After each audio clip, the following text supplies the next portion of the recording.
오늘도 레전드 채널을 방문해주셔서 대단히 감사합니다. 사연 음성 속도를 조절하고 싶으신 분은 오른쪽 상단 점 3개 버튼을 눌러 속도 조절을 해주세요. 그럼 사연 바로 시작하겠습니다. 안녕하세요. 얼마 전 정말 믿지 못할 충격적 일이 벌어져서 이렇게 사연을 보내게 되었습니다. 저는 원래 미용실을 운영하는 여사장이었습니다. 대학교를 진학하지 않고 밑바닥에서부터 시작해서 어느 정도의 자금을 모았고 그걸로 미용실을 오픈하게 되었어요. 미용에 인생을 바친 사람이었기 때문에 실력은 보장되어 있으니 예전 청담샵에서 근무할 때 단골 손님들이 절 찾으러 많이 와주셨고요. 덕분에 입소문으로 인해서 위치가 좋지 않는데도 미용실은 손님들로 북적거렸습니다. 참 감사한 일이었지요. 엄마와 단둘이 정말 가난하게 살았기에 미용실이 대박은 저희 모녀에게 정말 기쁜 소식이었습니다. 그때 제가 연애를 시작했어요. 그때 만난 남자가 제 남편이 되었습니다.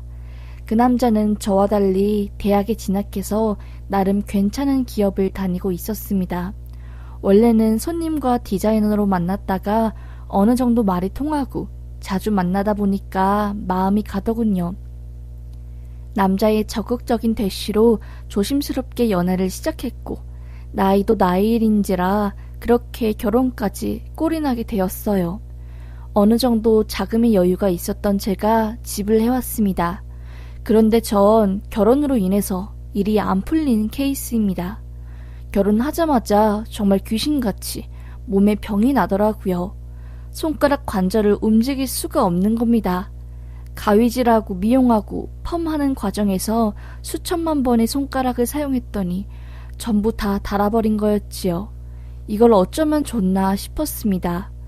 처음에는 10손가락 전부 테이핑을 하며 미용실을 운영했지만 그것도 채 한 달 넘기지 못했어요. 미용실을 그만두어야 하나 어쩌나 하던 찰나 저에게 아이가 생겼습니다. 아이가 생겼는데 각종 염색약, 파마약을 맡으며 일을 할 수 없으니 겸사겸사 아예 미용실 문을 닫게 된 거였지요. 처음에 오픈한다고 조금 무리해서 장비를 샀는데 그걸 양도하면서 헐값에 넘기니까 손해가 막심했어요. 미용실 팔고 나온 현금들도 다 재료값이나 대출 이자랑 빚 갚는 데 써서 돈이 없었습니다. 그런데 그때부터 남편이 태도가 달라지더라고요. 제가 커리우먼이고 돈 잘 버니까 그 모습에 반해서 결혼한 건데 손가락 관절이 망가지니까 일도 못하고 돈도 못 버니 정이 떨어진 거였겠지요. 그래도 저는 아이 낳고 조금 돌보다가 몸 회복되면 다시 미용일을 해야지 생각하고 있었습니다. 그런데 세상도 참 무심한 게 제가 아이를 위해서 미용실을 접었는데 미용실을 접자마자 배 아래에 극심한 통증이 오더라고요. 설마 아닐 거야 하고 버티었지만 너무나 심한 고통에 기어서 병원을 갔고 결국 아이가 유산되었다는 소식을 듣게 되었습니다. 처음 겪는 임신에 유산까지 마음이 성할 리가 없었지요. 그런데 부인과 선생님께서 말씀하시더라고요. 원래 임신 극초기에는 유산이 정말 잘 된다고. 아무래도 이것저것 악재가 겹치다 보니 스트레스 많이 받으신 것 같은데 너무 상심해하지 마시라고. 원래 이 시기에 아이 착상이 잘 돼야 하는데 좀 몸 상태가 안 좋아서 그런 거지. 너무 자책하지 말라면서요. 그렇게 조금씩 마음을 추스렸어요. 그런데 저를 가장 힘들게 한 것은 시모였습니다. 시모는 제가 유산한 사실을 알자마자 전화해서 입에 담지도 못할 말을 꺼내시더라고요. 나이도 많은 애가 왜 네 몸 관리 하나 못해서 귀하게 들어온 애를 떨어뜨리냐고. 너 때문에 내가 온 동네방네에 손주 생긴다고 소문냈는데 어쩔 거냐고. 내 체면 책임질 거냐고 하면서 말 같지도 않는 그런 폭언을 쏟아내시는 겁니다. 아, 시모랑 남편은 내 몸보다 지네들 체면을 더 중요시하는 사람들이구나 생각했지요. 그때가 결혼한 지 채 1년이 안 되었는데 오만정이 떨어지고 이혼까지 고려하게 되었어요. 그런데 그때 갑자기 남편이 회사를 그만두고 사업을 하겠다는 겁니다. 갑자기 왜 그러냐고 하니 너 미용실도 접었고 이제 수입원이 나 하나뿐인데 앞으로 애도 낳고 하려면 이런 월급 가지고 살 수 없다고 하면서요. 속으로 생각했죠. 그래도 이 사람이 완전히 생각 없는 사람은 아니구나. 나중에 아이 태어날 생각까지 하고 있구나 하고 이혼할 마음을 접게 되었습니다. 그런데 남편이 한다는 사업이 조금 수상했어요. 항상 밤에 들어가서 새벽에 나오고 시어머님도 같이 일을 하시는 것 같았는데 조금 이상했습니다.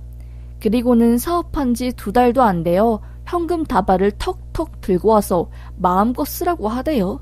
도대체 어디서 났냐고 물으니 묻지 말라는 겁니다.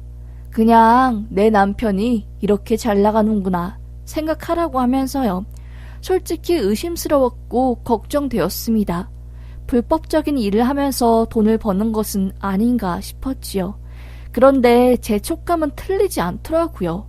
우연히 남편이 사업 정보를 보게 되었고 그곳에서는 일반인들이 상상하기 힘든 어마어마한 것들이 들어있었습니다. 대포 통장부터 시작해서 명의도용 등등 불법 노름 사이트를 이용해서 남편은 돈을 벌고 있었던 거예요. 어머님도 남편의 일을 도우며 상당한 돈을 대가로 받아가고 있었고요. 그걸 보자마자 손이 덜덜 떨리고 어떻게 해야 할지 몰랐어요. 한평생 법 없이도 잘 살 수 있을 정도로 자부하며 양심 있게 살아온 저인데 남편이 이런 짓을 하다니 언제라도 감옥에 갈 것 같은 불안감에 휩싸였지요. 나중 일을 대비해서 전 제가 알게 된 모든 남편의 사업 문서를 복사해 친정에 숨겨두었습니다. 솔직히 말해서 혹시라도 일이 터졌을 때 증거로 쓸 수 있지 않을까 하면서 모아둔 거였지요. 돈을 잘 벌기 시작한 남편은 기세 등등해졌고 거만해졌어요. 저에 대한 배려도 없어지고 술을 잔뜩 먹고 온 날은 자고 있는 저를 깨워 지 멋대로 관계를 가졌고요. 그러다 알게 되었어요. 제가 2번째로 임신했다는 사실을요. 어쨌든 다시 임신했으니 좋은 마음이었지만 남편이 좀 걱정되었어요. 불안정한 일을 하는 남편이 거치가 걱정되었기 때문이었어요. 남편도 처음에 제가 임신했다는 사실을 듣고 굉장히 좋아하다가 그 다음부터는 완전히 무관심하더라고요. 애가 몇 주 차인지 성별은 무엇인지 묻지도 않았고 심지어 부인과는 한 번도 같이 간 적이 없습니다. 매일 사업한다는 핑계로 담배 냄새, 술 냄새에 찌들어서 새벽에 오고 심지어는 여자 나오는 술집에서 받아온 명함을 제 책상 위에 두기도 했어요. 아예 저를 개무시한 행동이었고요. 그런데 시모는 말하더라고요. 이번에도 유산하면 정말 그때는 가만 안 둔다고요. 그 말을 듣자마자 무슨 이런 시모가 다 있나는 마음에 왈칵 화를 냈습니다. 어머님, 가만 안 둔다고요? 처음에 유산한 거는 누군 하고 싶어서 한 건가요? 왜 그렇게 무정하시고 말을 함부로 하세요? 어머님 손주 보고 싶은 마음 굴뚝 같은 건 알겠는데 말 조심해주세요. 정말 화가 납니다. 하면서 말대꾸를 했더니 그때부터 노발대발 네가 뭔데 시모한테 윽박이냐며 엄청나게 사이가 멀어졌습니다. 속상해서 거의 매일 밤을 눈물로 지새웠어요. 친정 엄마한테 당장이라도 달려가 속상한 마음을 털어놓고 펑펑 울고 싶었지만 그러면 엄마가 또 걱정하니까 차마 말하지 못했고요. 너무 스트레스 받은 나머지 전 남편에게 말하고 친정에 일주일만 있다가 온다고 했어요. 남편이 조금 꺼려할 줄 알았는데 흔쾌히 허락하더라고요. 그렇게 친정에 가 있다가 집에서 수면 양말이랑 이것저것 친정엄마 줄 물건들을 챙겨오려고 집에 잠깐 다시 갔는데 글쎄 제가 없는 사이에 저희 신혼집에 남편은 아주 어리고 야시시한 옷을 입은 여자들을 데려와 지 친구들이랑 그 짓거리를 하고 있는 거였습니다. 책상 위에는 양주의 담배에 정말 노래방에서나 놀 법한 짓거리를 저희 신혼집에서 하고 있었던 거였지요. 전 참을 수 없었어요. 결국 정말 있는 힘껏 소리를 지르며 남편에게 화를 냈고 집안에 있던 모든 물건을 그 여자들과 남편 그리고 동료에게 던지며 소리쳤어요. 니들이 사람이냐고, 이 짐승들아. 내가 니들 하는 짓 모를 것 같냐고. 불법적인 방법으로 돈 벌고 검은 돈으로 사치 부리니까 니들이 뭐라도 된 것 같냐고 하면서요. 그러자 남편은 화들짝 놀라면서 자기 가방 뒤졌냐고, 어떻게 알았냐고 하더라고요. 내가 모를 것 같냐고, 세상에 영원한 비밀은 없다면서 소리를 버럭버럭 지르고 친정으로 갔습니다. 얼굴이 벌개지고 기진맥진해서 집에 들어오자마자 제 방 침대에 쓰러지는 저를 본 친정엄마는 어떻게 된 일이냐고 묻고 또 물었지요. 입을 꼭 다문 채 울기만 한 저는 한 1시간이 지났나? 그제서야 모든 일을 폭로했습니다. 신랑이 이런 일을 했고 이거 관련한 서류는 내 방 안쪽 금고에 숨겨놨고 방금 신랑이 바람피는 걸 봤다. 그리고 시모는 나한테 유산하면 가만 안 두겠다고 막말을 하니 나 더 이상 결혼생활 유지 못할 것 같다면서요. 엄마는 그 이야기를 듣자마자 정말 화들짝 놀라며 극대노하셨습니다. 당장 미친 사돈네를 찾아가 다리 몽둥이를 부러뜨려야겠다면서요. 저는 말렸죠. 몸 좀 괜찮아지면 이혼 소송하고 차근차근 복수할 거니까 가만히 있으라고 하면서요. 그런데 그때 제 아랫배가 또 미친 듯이 아파오는 겁니다. 온몸에서 식은땀이 줄줄 나고 제 눈동자가 거의 뒤집히려고 하니까 엄마는 놀란 나머지 119를 불러 저를 병원에 싣고 갔습니다. 결국 아이를 유산하게 되었고 긴급하게 수술에 들어가게 되었어요. 수술실에 누워 유산된 아이를 제거하는 동안 화가 난 엄마는 사돈에게 전화해서 막말을 했나 봅니다. 어떻게 우리 아이한테 그딴 막말을 짓거릴 수 있냐고. 그런 밑바닥 일을 하면서 검은 돈을 보니까 눈에 베이는 게 없냐고 하면서요. 수술을 끝내고 나온 저는 크나큰 상실감에 몸을 가누지 못하고 계속 병원 침대에 누워 있었습니다. 그런데 한편으로는 조금 다행이다 라는 생각도 들었어요. 차라리 아이를 유산한 게 나만의 인생을 다시 사는데 도움이 될 것 같다고 하면서요. 그렇게 마음을 다잡고 엄마의 손을 잡으며 선잠에 들려고 하는 순간 병원으로 시모가 들어온 겁니다. 저는 깜짝 놀랬죠. 시모를 부른 적이 없는데 여길 어떻게 왔나 했더니 알고 보니 엄마가 전화한 거였지요. 시모는 저와 엄마를 보자마자 역시나 막말을 내뱉기 시작하는 겁니다. 어디 종년 떠받드세요? 유산한 게 뭐 그리 대단한 일이라고 대자로 뻗고 누워있어? 그리고 사돈, 갑자기 전화해서 그렇게 호통치는 게 어딨습니까? 그때 얼마나 중요한 모임을 하고 있었는데. 하긴 사돈처럼 한평생 억소리 나는 돈 만져보지 못한 천한 것은 우리네 이야기를 이해하지 못하겠지 하면서 저와 엄마를 깔보는 겁니다. 저희 엄마 거기서 코웃음 치며 가방에서 주섬주섬 서류를 꺼내더라고요. 이게 뭐지? 하고 본 순간 그 서류는 제가 금고에 숨겨둔 남편이 탈세 증거, 불법적 회사 운영, 회계장부 등등 모든 것이 들어있던 종이었습니다. 엄마는 그걸 가져가 시모 코앞에 서더니 그 서류를 시모 얼굴에 던지더라고요. 시모는 화들짝 놀라 이게 뭐냐며 떨어진 서류를 내려다보았고 거기에 적혀있는 아들의 이름과 자기 이름 그리고 비밀로 있던 모든 회사 기밀사항이 적혀있는 것을 보고 아연 실색을 하더라고요.